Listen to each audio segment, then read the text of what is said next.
Hello दोस्तों, नमस्कार। आइए आज हम हिंदी व्याकरण के अंतर्गत छंद पर आधारित प्रश्नों पर चर्चा करने वाले हैं। इससे छंद से संबंधित जो डाउट है आपका क्लियर हो सकता है और ये प्रश्न कहीं न कहीं सभी परीक्षाओं की दृष्टि से अत्यंत महत्वपूर्ण हो सकते हैं। तो आइए शुरू करते हैं। पहला प्रश्न देखिए, छंद का सर्वप्रथम उल्लेख कहाँ मिलता है? तो छंद का सर्वप्रथम उल्लेख जो है ऋग्वेद में मिलता है। इसको सबसे पुराना वेद भी कहा जाता है, ठीक है ना। इसका क्रम अगर हम देखें तो ऋग्वेद के बाद सामवेद और यजुर्वेद और एक और होता है अथर्ववेद, है ना। वेदों की संख्या कितनी होती है? 4 होती है, ठीक है। दूसरा प्रश्न देखिए, कोई भी छंद किस में विभक्त रहता है? तो कोई भी छंद जो है चरण और यति, है ना, क्योंकि छंद में चरण भी होते हैं और यति भी होती है, ठीक है। तो दोनों में होगा। किस में होगा? दोनों में, ठीक है। अगला प्रश्न है, निम्नलिखित में सममात्रिक छंद का कौन सा उदाहरण है? ठीक है। सममात्रिक छंद में क्या होते हैं कि समान चरण होते हैं। तो सममात्रिक छंद देखिए, यहाँ दोहा और सोरठा ये तो क्या होंगे? अर्ध सममात्रिक के अंतर्गत हैं, ठीक है। दोहा में आपको पता है कि 13-11 पर क्या होती है? यति होती है। और सोरठा में क्या होता है? इसका जस्ट उल्टा होता है। 11-13 पर क्या होती है? यति होती है। और चौपाई सममात्रिक छंद है। चौपाई क्या है? सममात्रिक छंद है। तो इसका उत्तर क्या होगा? चौपाई होगा। चौपाई में प्रत्येक चरण में कितनी कितनी मात्राएं होती हैं? 16-16 मात्राएं होती हैं प्रत्येक चरण में। और इसमें क्या नहीं होता है? यति नहीं होती है ना। इस बात का ध्यान में रखना है, ठीक है। अगला प्रश्न देखिए, चारों चरणों में समान मात्रा वाले छंद को हम क्या कहते हैं? तो सममात्रिक छंद कहते हैं, है ना। चारों चरणों में समान मात्रा जिन छंदों में हो तो उसे हम क्या कहेंगे? सममात्रिक छंद कहेंगे, ठीक है। और जिसके चारों चरणों में समान मात्रा ना हो तो उसे हम क्या कहेंगे? विषम मात्रिक छंद। और आधे में समान और आधे में समान तो ये क्या कहलाएंगे? अर्ध सममात्रिक छंद, ठीक है। तो इसका उत्तर क्या होगा? सममात्रिक छंद। इसी तरह अगला प्रश्न देखिए, नहीं पराग नहीं मधुर मधु नहीं विकास यही, ये छोटी की मात्रा है ना, ऐसा है।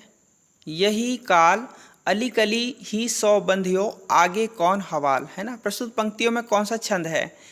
तो सबसे पहले आपको मात्राओं को क्या करना पड़ेगा? गिनना पड़ेगा, ठीक है। तो यहाँ गिन लीजिए, चलिए, तब आपको पता चल पाएगा कि यह कौन सा छंद है ना।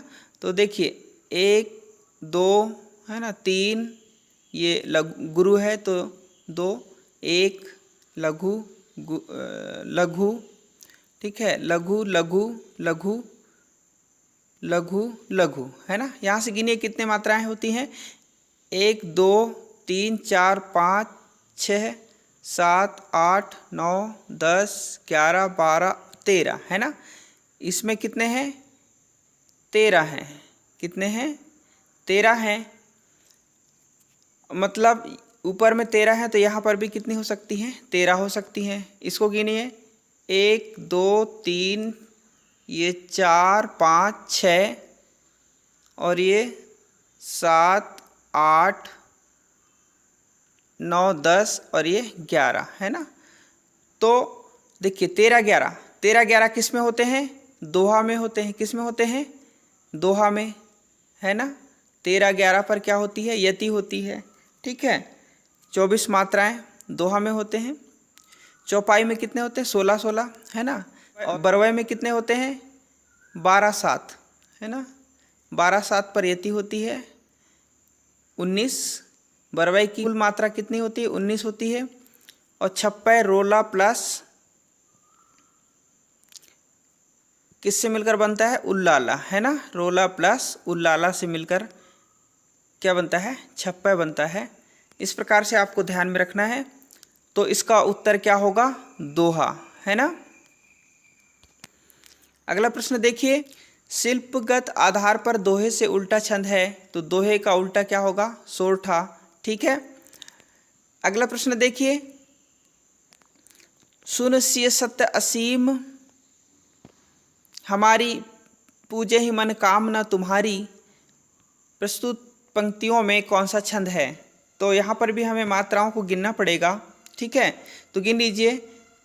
देखिए, यहाँ लघु है, यहाँ लघु लघु लघु, ठीक है। यहाँ दीर्घ, यहाँ लघु, क्योंकि ये ता इसके पहले वाले में हो जाता है तो पहले वाला वर्ण क्या होता है? दीर्घ हो जाता है, ठीक है। यहाँ लघु, यहाँ दीर्घ, यहाँ लघु लघु दीर्घ और दीर्घ, ठीक है। गिन लीजिए, 1 2 3 4 5 6 7 8 10 11 12 13 14 15 16, है ना। कितनी मात्राएं हो गई? 16।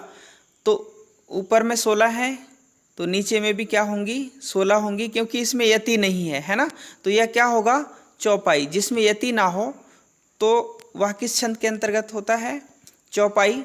तो यह उदाहरण किसका होगा? चौपाई का होगा, ठीक है। अगला प्रश्न देखिए, निज भाषा उन्नति अहे सब उन्नति को मूल, बिन निज भाषा ज्ञान के मिटे नहीं एक को सूल, ठीक है। प्रस्तुत पंक्तियों में कौन सा छंद है? तो इसमें भी क्या होगा? दोहा होगा, क्योंकि 13 11 पर क्या है? यहाँ पर यति है। देखिए, इसको हम देखें तो 1 2 3 4 5 6, ठीक है, 7 8 9 10, है ना, 11 और 12 13। तो यहाँ पर यति है ना। निज भाषा उन्नति अहे पर यति है, और यहाँ से यहाँ तक कितनी मात्राएं होंगी? 11 होंगी, ठीक है। इसी तरह यहाँ पर यति है ना। तो यहाँ तक मात्राएं कितनी होंगी? 13। यहाँ से यहाँ तक मात्रा कितनी होंगी? 11। तो 13 11 पर यति होती है, तो यह किसका उदाहरण होगा? दोहा का, ठीक है। अगला प्रश्न देखिए, जिस छंद के पहले तथा तीसरे चरणों में 13 13 और दूसरे तथा चौथे चरणों में 11 11 मात्रा हो तो वह किसका उदाहरण होता है? दोहा का उदाहरण होता है, ठीक है। आपको ध्यान में रखना है। आगे देखिए, मन पानी राखिए बिन पानी सब सून, पानी गए न उबरे मोती मानुष चून, है ना। यह भी किसका उदाहरण है? दोहा का उदाहरण है, क्योंकि देखिए, अगर हम मात्राओं को गिने 1 2 3 4 5 6 7 8 9 10 11, है ना, और ये 12 13, ठीक है। तो यहाँ तक कितनी मात्राएं हैं? 13 मात्राएं हैं, और यहाँ तक कितनी होंगी? 11 होंगी। यहाँ तक 13, यहाँ तक 11, तो 11 13 पर यति, दोहा का उदाहरण, ठीक। अगला प्रश्न देखिए, किसको पुकारे यहाँ रोकर अरण्य बीच, चाहे जो करो शरण्य शरण तिहारे है। ये पूरा का पूरा एक ही चरण है, तो यह किसका उदाहरण होगा? घनाक्षरी का उदाहरण होगा। तो उल्लाला, उल्लाला में कितने होते हैं? 28 मात्राएं होती हैं, 15 13 पर यति होती है, ठीक है। छप्पय रोला प्लस उल्लाला से मिलकर बनता है, और रोला में 24 मात्राएं होती हैं, तो इसका उत्तर क्या होगा? घनाक्षरी। अगला प्रश्न देखिए, अर्धसमात्रिक जाति का छंद है तो कौन सा है? दोहा है, ठीक है। बाकी रोला चौपाई ये सममात्रिक छंद है, और कुंडलियाँ विषम मात्रिक छंद है, ठीक है। अगला प्रश्न देखिए, चौपाई के प्रत्येक चरण में मात्राएं होती है तो 16 16 मात्राएं होती है, चौपाई में यति नहीं होती है, आपको ध्यान में रखना है। छंद कितने प्रकार के होते हैं? जो छंद कितने प्रकार के होते हैं? 3, है ना। मुख्यतः छंद 3 प्रकार के होते हैं, मात्रिक छंद, वर्णिक छंद और मुक्तक छंद, ठीक है। इसी तरह प्रश्न 15 देखिए, मूक होई वाचाल पंगु चढ़ाई। यहाँ पर ये नीचे बिंदु भी नहीं है, और ये मात्रा भी नहीं है ई की, ठीक है।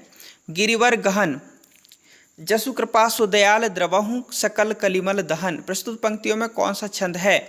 तो आपको ध्यान में रखना है सोरठा, है ना। दोहा का जस्ट उल्टा क्या होता है? सोरठा होता है। सोरठा में क्या होता है? 11 13 पर क्या होती है? यति होती है, ठीक है। तो देखिए, यहाँ 2 मात्रा 1 दो मात्रा, एक मात्रा, दो मात्रा, दो मात्रा, एक मात्रा। ठीक है, तो इसको हम गिनते हैं। जैसे देखिए 2 3 4 5 6 7 8 9 10 11 है ना, यहाँ पर यति है तो 11 और इधर यहाँ तक मात्रा कितनी होंगी 13। फिर दयाल पर यति है तो यहाँ तक मात्रा कितनी है 11। 11 और 13 पर यति हो तो किसका उदाहरण होता है सोरठा का होता है। ठीक है, ध्यान में रखना है आपको। अगला प्रश्न देखिए, दोहा और रोला को क्रम से मिलाने पर क्या बनता है ना, किस छंद का निर्माण होता है। तो दोहा और रोला को मिलाने पर क्या बनता है, कुंडलियां बनती हैं। अवधि शिला पर उर पर था गुरु भार, तिल तिल काट रही थी दृग जल धार। प्रस्तुत पंक्तियों में कौन सा छंद है, तो इसमें बरवै छंद होगा। कौन सा छंद होगा, बरवै। बरवै में क्या होता है 12 7 पर यति होती है। देखिए आप गिन लीजिएगा, यहाँ तक यहाँ यति लगी हुई है, ठीक है ना, तो यहाँ तक आप गिन लीजिए जितने 12 मात्राएं होंगी बरवै का उदाहरण है। ठीक है, 12 7 पर यति होती है। रोला में 24 मात्राएं होती हैं, दोहा में भी कितनी होती हैं 24 होती हैं। 13 11 पर क्या होती है यति होती है ना। लेकिन ये इसमें फ़र्क क्या है, ये सममात्रिक छंद है और ये दोहा का उल्टा क्या है सोरठा। ये दोनों अर्ध सममात्रिक छंद हैं, है ना, ये दोनों अर्ध सममात्रिक छंद हैं और ये रोला सममात्रिक छंद है। ठीक है, इस बात का ध्यान में रखना है। अगला प्रश्न देखिए, हम जो कुछ देख रहे हैं सुंदर है सत्य नहीं है, यह दृश्य जगत भासित है बिन कर्म शित्व नहीं है, शिवत्व है। तो यहाँ पर देखिए, यहाँ तक मात्राओं को हम जब गिनेंगे तो कितनी मात्राएं होंगी 14, और यहाँ तक भी मात्राओं को गिनेंगे तो कितनी होंगी 14 होंगी। ठीक है, तो 14 मात्राओं की ये 30 से 28 मात्राओं वाला छंद। ठीक है, तो आप गिनेंगे 14 पहले चरण में, दूसरे चरण में भी कितने हैं 14। ठीक है ना, तीसरे में भी कितने होंगे 14 होंगे, चौथे में भी कितना होंगे 14 होंगे। तो उत्तर हो जाएगा इसका पहला वाला। अगला प्रश्न देखिए, घनाक्षरी छंद है, अक्षरी छंद क्या है वर्णिक छंद है। अगला प्रश्न है, वीर या आल्हा किस जाति का छंद है ना, तो मात्रिक छंद है। कौन सा छंद है मात्रिक छंद, ध्यान रखना है आपको, पिछले वीडियो में हमने पढ़ा है। अगला प्रश्न, जिस छंद में वर्णों या मात्राओं का प्रतिबंध ना हो तो वह कौन सा छंद होता है मुक्तक छंद। ठीक है ना, मुक्तक छंद होता है ना। प्रश्न क्रमांक 22 देखिए, निराला की कविता जूही की कली उदाहरण है ना, तो ये मुक्तक छंद का उदाहरण। निराला के बाद जितनी भी जो रचनाएं हुई हैं लगभग किस छंद में हुई हैं मुक्तक छंद में हुई हैं। ठीक है ना, ऐसे ध्यान रखना है आपको। गीतिका छंद में कितनी मात्राएं होती हैं, तो गीतिका छंद में कितनी होती हैं 26 मात्राएं। यहाँ पर देखिए 14 12 पर क्या होती है यति होती है। ठीक है ना, गीतिका में क्या होता है 14 12 पर यति होती है। ठीक है, इस बात का ध्यान रखना है। अगला प्रश्न है, किस छंद में यति नहीं होती है, तो स्पष्ट है चौपाई में नहीं होती है। ठीक है, अगला प्रश्न है, छप्पय किस से मिलकर बनता है, छप्पय किस से मिलकर बनता है रोला प्लस उल्लाला, है ना, रोला और उल्लाला से मिलकर किसका निर्माण होता है छप्पय का निर्माण होता है। और दोहा रोला से मिलकर किसका निर्माण होता है कुंडलियाँ, इस बात का ध्यान रखना है। ठीक है, इस प्रकार से हमने छंद से संबंधित कुछ महत्वपूर्ण प्रश्नों को देखा, या आपके लिए उपयोगी हो सकते हैं, आपको समझ में भी आ गया होगा। उम्मीद करता हूँ कि आपको वीडियो अच्छी लगी होगी। आप सभी का बहुत बहुत धन्यवाद।